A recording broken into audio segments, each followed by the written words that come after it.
আমি কি বোকাচোদা নাকি আমার কপালে বোকাচোদা লেখা আছে? আর্মি কেন থানায়? আর্মিকে থানা থেকে বের করো। আচ্ছা সবাই আছে এখানে। সামাজিক মাধ্যম ফেসবুকে এখন সবচেয়ে আলোচিত চরিত্র এই তরুণী। তার নাম ফারজানা সিথি। সেনাবাহিনীর এক কর্মকর্তার সঙ্গে তার ঝগড়ার ভিডিও রীতিমতো ভাইরাল। রেপিস্টের বিচারের জন্য খুন হব আজকে। উনি রেপিস্টের হয়ে দালালি করতে থানায় ঢুকছে। শেষ। সেনাবাহিনীর কর্মকর্তার কাছে এই তরুণী দাবি জানান, থানায় নিয়ে আসা এক অভিযুক্ত ধর্ষকের কাছ থেকে অপরাধ স্বীকারের ভিডিও স্টেটমেন্ট নিতে হবে এবং পেটানোর জন্য সেই অভিযুক্ত ধর্ষককে তাদের হাতে তুলে দিতে হবে। এই দাবিতে শিক্ষার্থীদের নিয়ে থানায় জড়ো হন তিনি।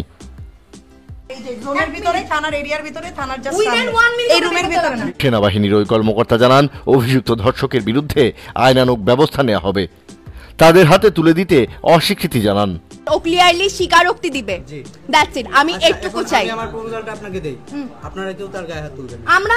আর তা মানতে নারাজ ওই তরুণী ও তার সাথে আসা শিক্ষার্থীরা। জানিয়েই এই তুলকালাম কাণ্ড ঘটে। আর্মির কথা মেনে নিব। আর্মি তার গা থেকে এত সুন্দর ইউনিফর্ম খুলে এই প্রস্তাব দিয়েছে। সেনাবাহিনীকে সরে যেতে এবং থানা ঘেরাও করার আলটিমেটামও দেন তিনি। জানিয়ে সামাজিক মাধ্যমে চলছে ব্যাপক আলোচনা সমালোচনা। কেউ সিথির পক্ষে, কেউ বা বিপক্ষে। তবে ফারজানা সিথির ভাইরাল হওয়ার ঘটনা এটাই প্রথম নয়। এর আগে কোটা আন্দোলন চলাকালে এক পুলিশ কর্মকর্তার সঙ্গে তার উত্তেজিত আচরণের ভিডিও ভাইরাল হয়। সবাই কোটা পুলিশ, শুধু নিজেদের কথা ভাবলে বিশ্ববিদ্যালয় জানতে পারি। সেবার অবশ্য সবাই তার সাহসিকতার প্রশংসা করে।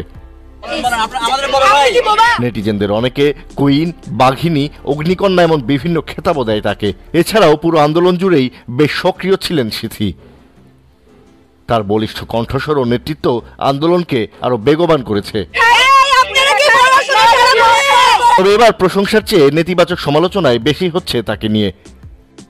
সেনা কর্মকর্তার তাকে বারবার শান্তভাবে বোঝানোর প্রচেষ্টা সত্ত্বেও তার এমন ঔদ্ধত্যপূর্ণ আচরণ ভালোভাবে নেয়নি বেশিরভাগ মানুষ। অনেকে আবার আশিক নামে সেনাবাহিনীর ওই ক্যাপ্টেনের প্রশংসায় পঞ্চমুখ। তার ধৈর্য ও সহনশীলতা নজর কেড়েছে সবার।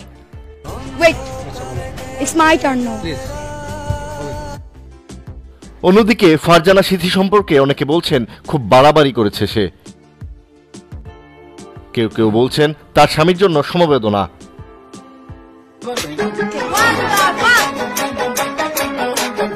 এই ঘটনা নিয়ে নানা ধরনের মিম ও ফানি ভিডিও বানাচ্ছে নেটিজেনরা। এমনকি সিথির ব্যক্তিগত জীবন নিয়েও সমালোচনা শুরু হয়ে গেছে। তার পোশাক, চলাফেরা, জীবনযাপন এ সবকিছু নিয়ে চলছে চুলচেরা বিশ্লেষণ।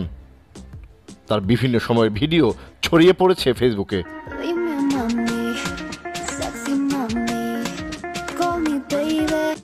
সবাইকেই বলছি, আমার যে ব্যবহার ছিল গতকালকে শেষ 1 ঘন্টার, আমি তার জন্য খুবই দুঃখিত।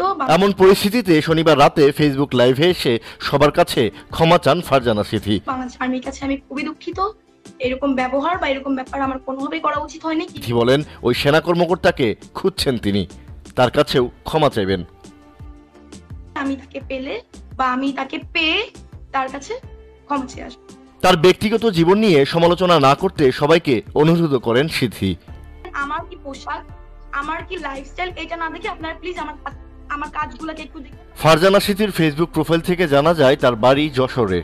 তিনি আন্তর্জাতিক স্বেচ্ছাসেবী সংস্থা দি হাঙ্গার প্রজেক্টের বাংলাদেশ অফিসের বরগুনা সদরের জেনারেল সেক্রেটারি। দি হাঙ্গার প্রজেক্ট বাংলাদেশের পরিচালক, সামাজিক সংগঠন সুশাসনের জন্য নাগরিক সুজনের সম্পাদক বদিউল আলম মজুমদার। এছাড়া সিথি ব্রিটিশ কাউন্সিলের সঙ্গেও যুক্ত।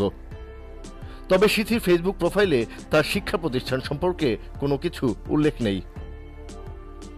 বিভিন্ন নির্মাতা ও ফটোগ্রাফি হাউসের ফটোশুট ও ভিডিওগ্রাফিতে অংশ নিতে দেখা গেছে ফারজানা সিথিকে। তখন আমাকে সবাই কুইন কুইন বলছিল, এখন তারাই আমাকে ফ্ল্যাগ শেমিং করছে। এটা নিয়ে আমার কোনো প্রবলেম নেই, সবটা আপনাদের উপর।